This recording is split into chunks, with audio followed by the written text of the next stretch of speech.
कहानी का शीर्षक है टोला।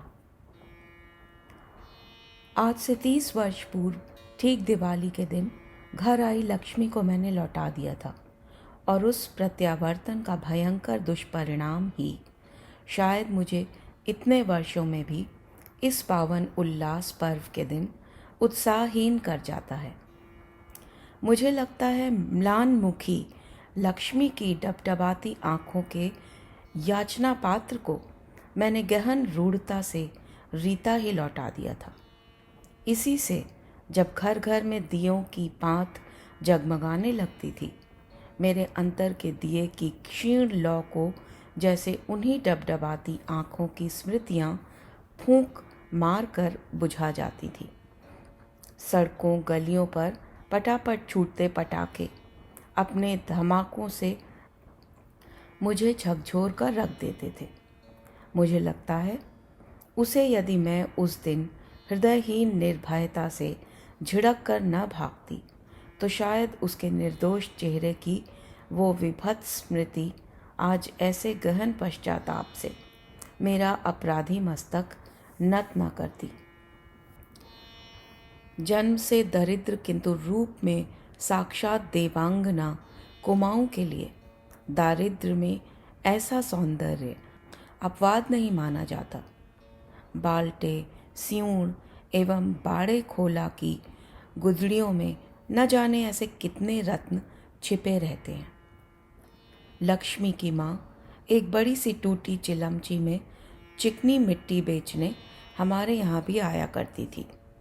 गुस्याणा अर्थात बिटिया सेवनिया कहकर ही हमारी अभ्यर्थना का अधिकार उसे प्राप्त था। चरण स्पर्श भी तब उसके लिए वर्जित था। किंतु लक्ष्मी की माँ जितनी ही दरिद्र थी उतनी ही कर्मठ और व्यवहार कुशल भी थी। 13 बच्चों को उसने मिट्टी बेच बेच कर ही पाला था। अकर्मण्य पति कभी फौज में था, पता नहीं क्यों एक दिन नौकरी छोड़ छाड़ कर घर आ गया और तब से निरंतर अपने वृहद परिवार की परिकल्पना को बृहत्तर रूप देता 19 बच्चों का पिता बन चुका था, जिनमें कुल जमा 13 बचे थे।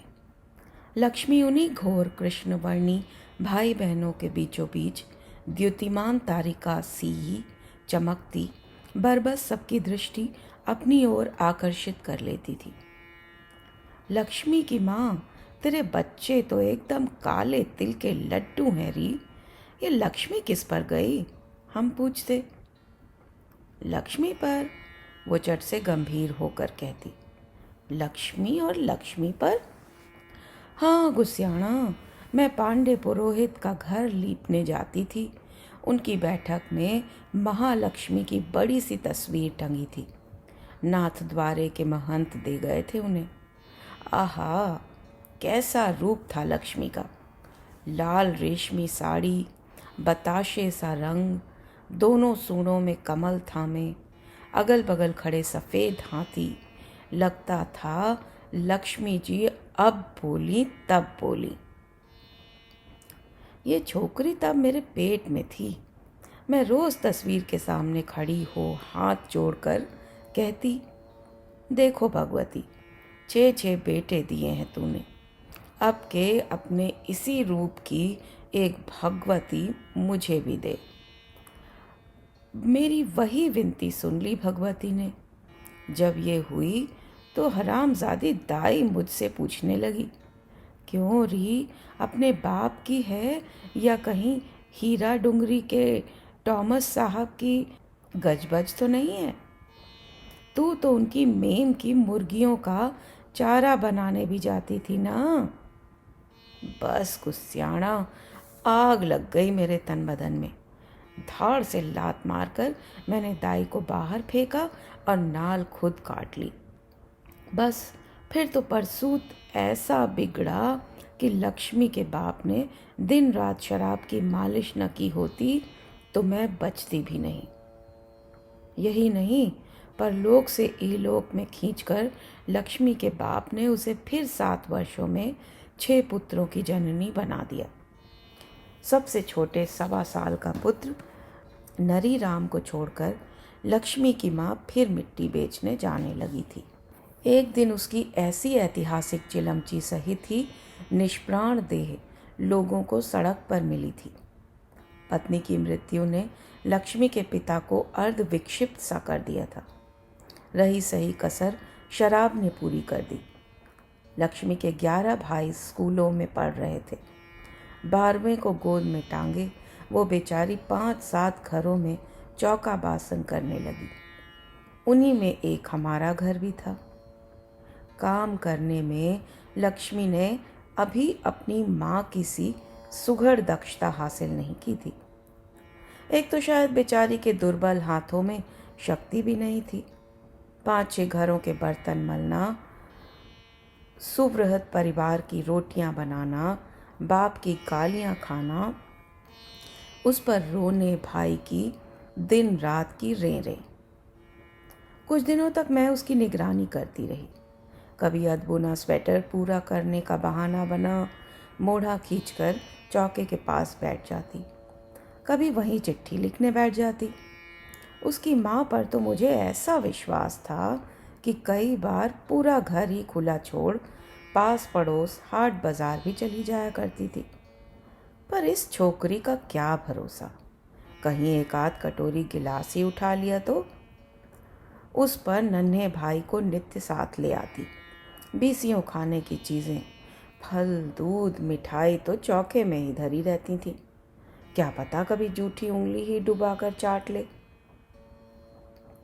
क्यों री, तेरा बाप क्या तेरी शादी की बात नहीं चला रहा? मैं शादी वादी नहीं करूंगी गुस्सियाना। तब क्या करेगी? पढ़ूंगी। दाजियों ने कहा है 5वीं तक तू पढ़ी है, 2 साल घर में पढ़ ले। नरिया को अगले 7 आमा अर्थात नानी के पास छोड़ आएंगे, तब तू फिर स्कूल चली जाना। राख से सनी उसकी चंपक वर्णी अराल उंगलियों को मैं एकटक देख रही थी। कैसा अद्भुत रूप था छोकरी का, और कैसा लपटे मारता अग्निवर्णी रंग। जब देखो तब यही लगता था कि अभी अभी चूल्हे की आंख के सामने से उठकर आई है।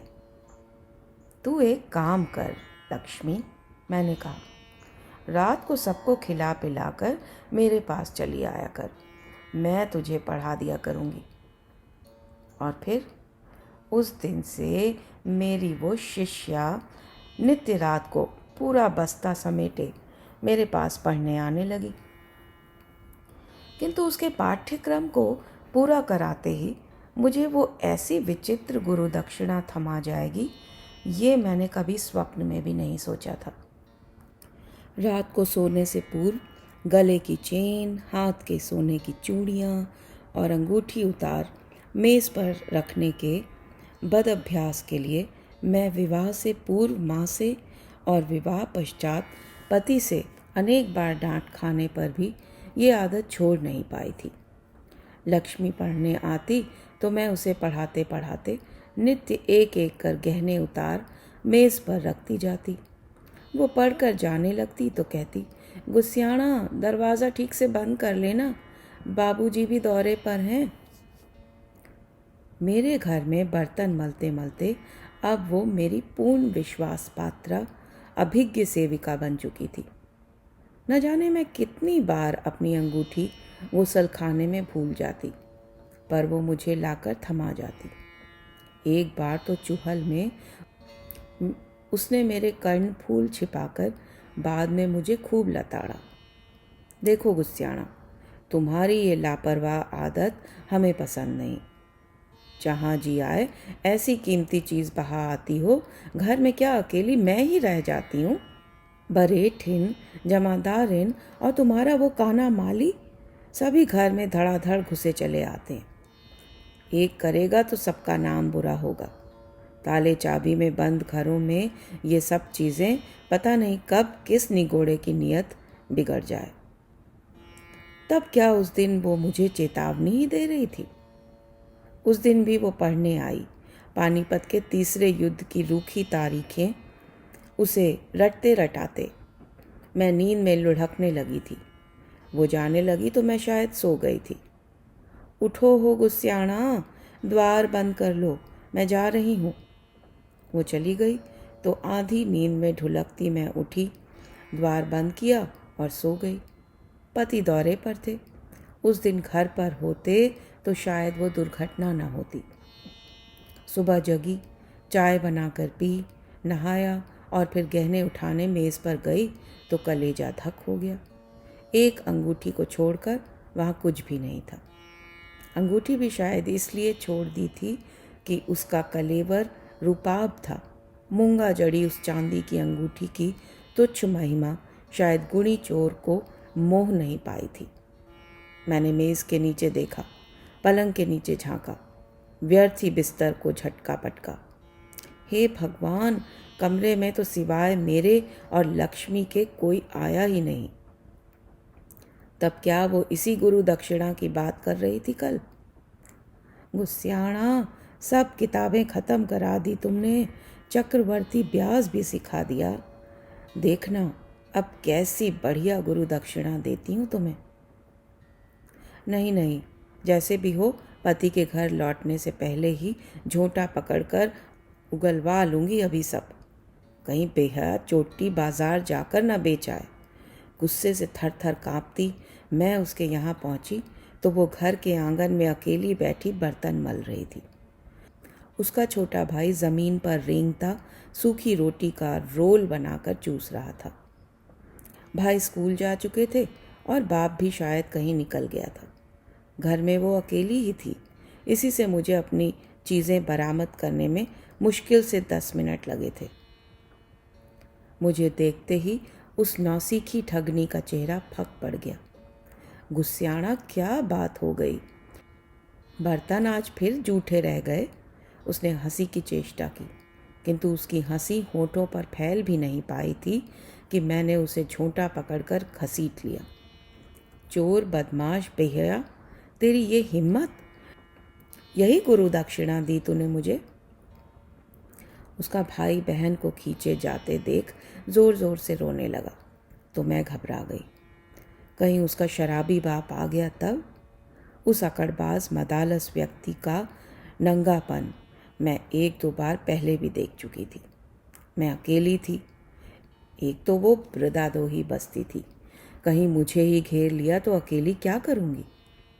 निकाल मेरा गहना। मैं फिर तन गई। गहनों की स्मृति मुझे फिर दुस्साहसी बना उठी। संसार की कौन नारी भला अपने खोए आभूषणों की व्यथा भूल सकती है?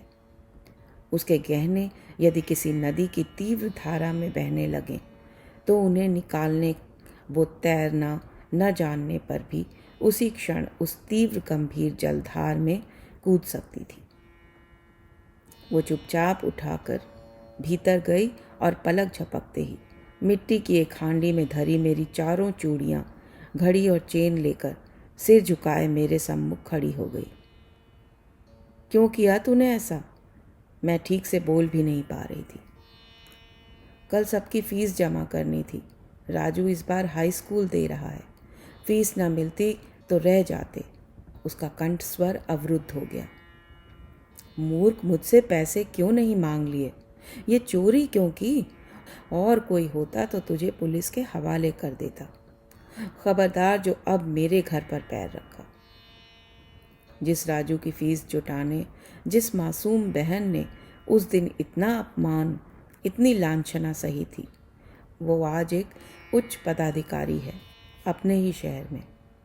मैं उसे कई बार देख चुकी हूँ, किंतु उसके अतीत के दारिद्र्य की इस शहर में मैं ही एकमात्र साक्षिणी हूँ। इसी से शायद उसने मुझे पहचानना नहीं चाहा। मैंने दूसरे ही दिन नई बर्तन मलने वाली रख ली तो मेरे पति को बड़ा आश्चर्य हुआ। क्यों? लक्ष्मी ने कुछ उठा लिया था क्या? तुम तो उस पर जान छिड़कती थी। अब वो काम नहीं करेगी। उसका बाप कहता है अब वो सयानी हो गई है, उसका इधर उधर जाना ठीक नहीं। किस क्षेत्र में उसने अपने सयानेपन का परिचय दिया था, ये रहस्य मैंने अपने तक ही सीमित रखा। उसकी लज्जा जैसे स्वयं मेरी लज्जा बन गई थी। प्रायः ही मैं देखती थी अंधेरा होते ही नशे में ढुलकता उसका बाप गाली देता, कभी देहरी पर ही पसर जाता, कभी आंगन में। अरे ओ कहाँ मर गई री लक्ष्मी? तेरी माँ के साथ साथ तुझे भी मसान घाट पहुँचाऊँ, तभी मेरा कलेजा ठंडा होगा। डरी सहमी वन्य हरिणी सी लक्ष्मी अपनी खिड़की से चेहरा सटाए बड़ी आशा से एकटक मेरी खिड़की की ओर दृष्टि उठाए खड़ी रहती। शायद उसे पहले की भांति हाथ के इशारे से अपने पास बुला लूं। कई बार तो मैं उसके शराबी बाप के क्रोध से बचाने उसे ऐसे ही हाथ हिला हिला कर अपने पास बुला लेती थी, और रात रात भर नन्हे नरिया को छाती से लगाए असमय ही जननी सी बन गई वो भोली किशोरी सारी रात मेरे स्टोर रूम में काट देती। किंतु मैं उसकी निर्लज्ज चोरी को अंत तक क्षमा नहीं कर पाई। मेरे औदार्य का क्यों उसने मुझे यही प्रतिदान दिया?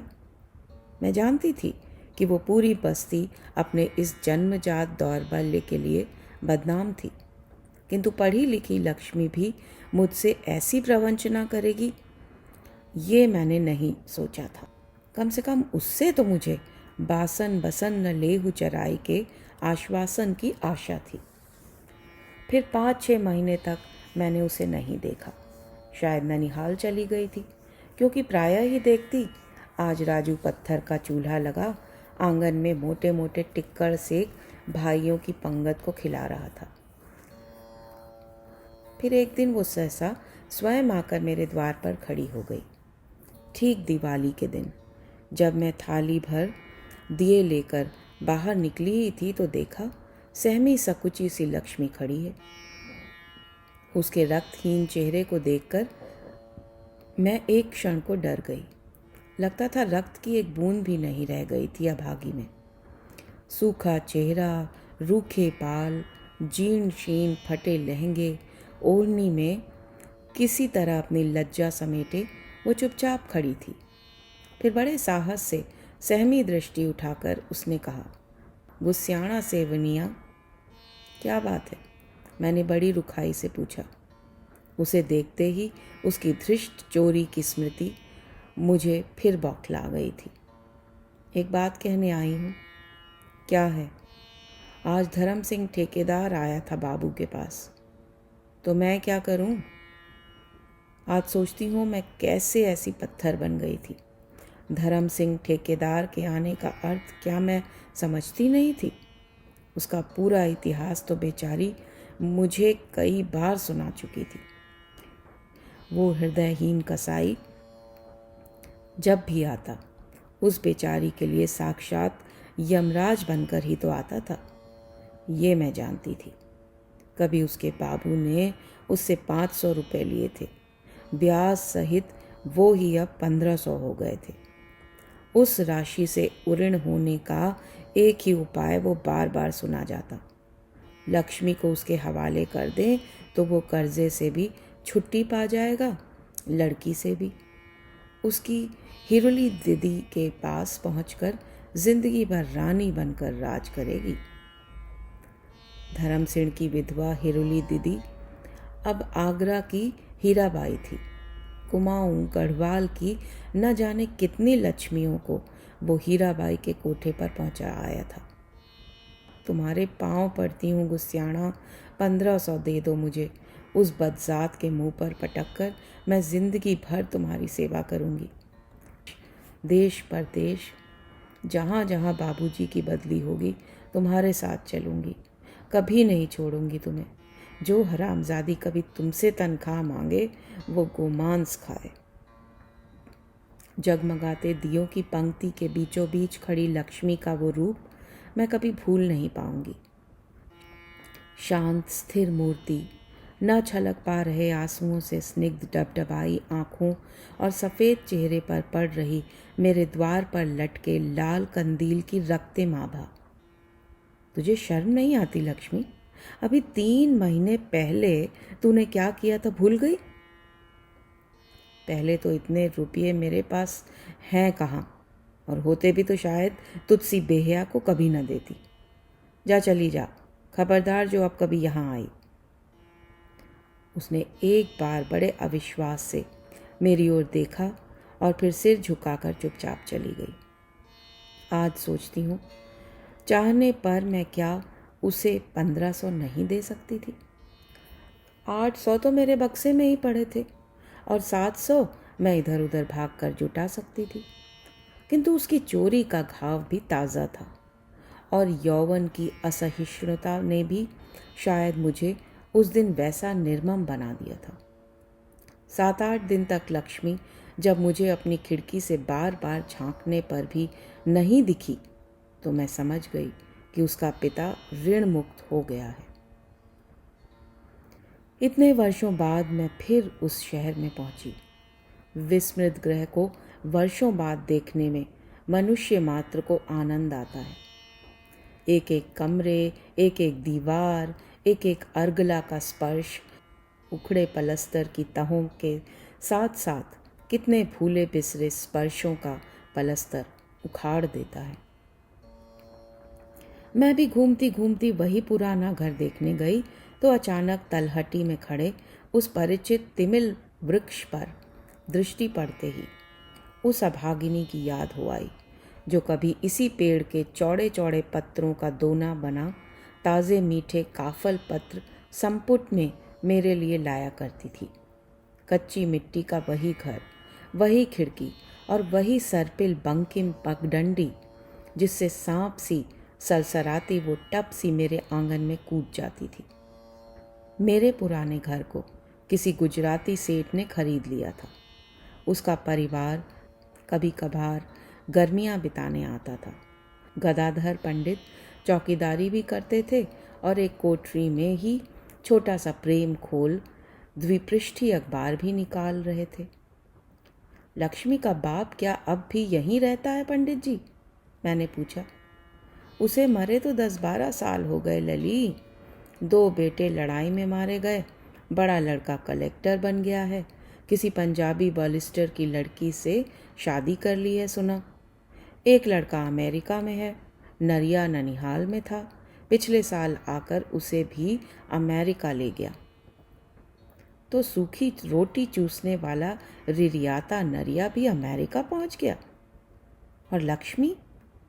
अरे नाम मत लो छोकरी का। एकादशी के दिन छिनाल पाप का छलकता घड़ा लेकर अब फोड़ने यहाँ आई है।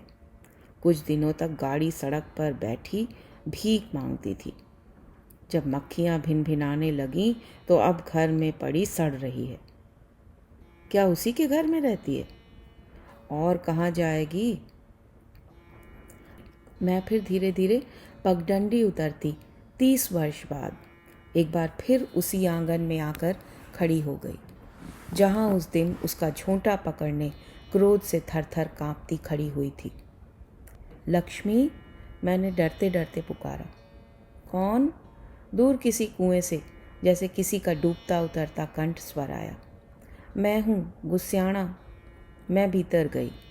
एक कोने में एक काठ की मेज़ पर मिट्टी के तेल की ढिबरी जल रही थी। उसकी कांपती लौ में जिस विभत्स चेहरे को मैंने देखा वो निश्चय ही उस लक्ष्मी का नहीं था जिसे मैंने कभी द्वार से दुरदुराया था। हे भगवान, अभागी को क्या चेचक निकल आई थी। सारे चेहरे पर पानी भरे बड़े बड़े मोती के दाने, लाल लाल आंखें, उलझे बालों का जटाजूट और अर्धनग्न देह पर पड़ी मैली गुदड़ी। यौवन और सौंदर्य का वो खंडहर देखने मैं फिर एक कदम आगे बढ़ पाई न पीछे। क्या है? उसने उसी कड़क से पूछा जैसे मैंने कभी उससे पूछा था। तुझे देखने आई थी लक्ष्मी। मैंने बहुत चाहा कि लपक कर उसके दोनों हाथ थाम लूं, किंतु भयानक दुर्गंध के भपके ने मुझे फिर पीछे धकेल दिया। क्यों? कलेजा ठंडा हो गया गुस्स्याणा? वो हंसी। हाय, कहाँ गई वो मुक्ता पंक्ति और वो प्रवाल से अधर। मैंने बटुआ खोलकर 100 के 2 नोट निकाले ही थे कि वो फिर कर्कश स्वर में चीखी। भाग जाओ यहाँ से। तुम्हारी हिम्मत कैसे हुई यहाँ आने की? खबरदार जो कभी मेरी देह पर पैर रखा। इतने वर्षों में भी क्या वो मेरी प्रचंड भर्त्सना का एक एक शब्द नहीं भूली थी? मेरा ही विष बुझा तीर मुझी तक आकर मेरी छाती में धंस गया। सुना नहीं? जाओ, वो फिर से चीखी और मैं सहम कर बाहर निकल आई।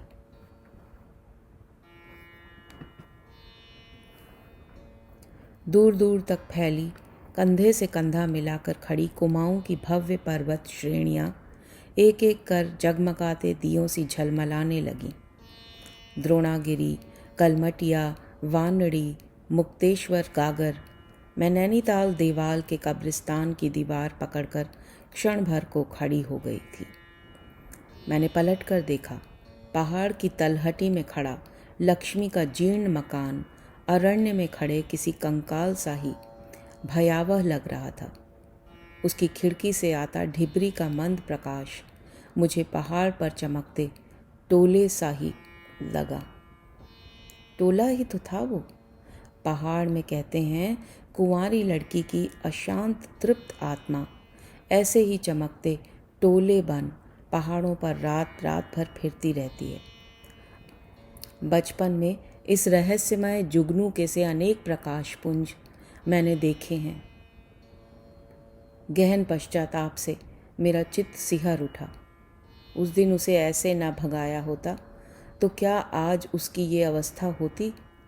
उसने तो मेरे कुछ गहने ही चुराए थे जिन्हें मैंने खोकर भी पा लिया था, किंतु मेरे दौर्बल्य से वो अभागिनी अपने जिस बहुमूल्य आभूषण को खो बैठी थी उसे क्या वो इलोक में पा सकती थी? 30 वर्ष पूर्व मैं उसे क्षमा नहीं कर पाई थी और आज वो यदि मुझे क्षमा नहीं कर पाई तो उसका क्या दोष?